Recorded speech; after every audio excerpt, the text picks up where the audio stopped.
Появление в нашей республике атом-классов – это большое подспорье, чтобы повысить интерес к точным наукам среди школьников. Классы оборудованы ноутбуками и интерактивными досками. Аслан Кутелия, начальник отдела по связям с общественностью Минпроса, отметил, что обучение в таких классах – это хороший стимул в приобщении к естественным наукам, а для учителей – возможность более удобно и углубленно преподнести свой предмет. Он также поблагодарил госкорпорацию «Росатом» в лице Джумбера Ткибучава, которая оказывает большую помощь системе образования. Помимо открытия этих классов, у учителей есть возможность повышать свой уровень квалификации. Росатом и для этого создает возможности. В 2025 году они все прошли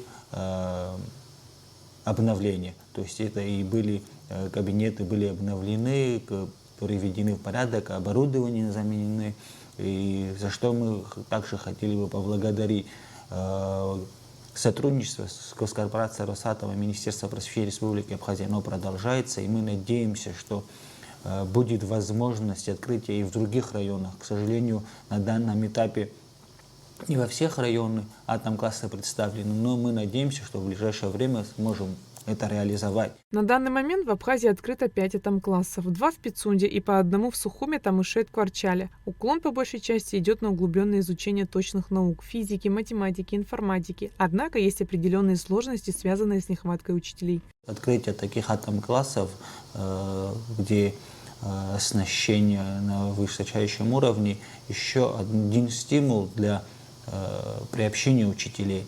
К сожалению, есть проблемы с учителями точных наук, это такие как химия, биология, физика, но разного рода проекты и мероприятия планируются Министерством просвещения и правительством Республики Абхазия. Мы надеемся, что этот вопрос тоже в ближайшие годы будет решен. Министерство просвещения республики заинтересовано в открытии таких классов. Недавно презентовали кабинеты русского языка. В этом году планируют открытие кабинета абхазского языка. Развитие кабинетной системы для предметов будет продолжено. Большую роль в этом играют запросы школ. Министерство просвещения разрабатывает и планирует проведение многих проектов, которые согласовываются и такими, так скажем, партнерами, как госкорпорация «Росатом» и другими организациями. И госкорпорация «Росатом» сама планирует большие проекты. И мы надеемся, что в ближайшее время мы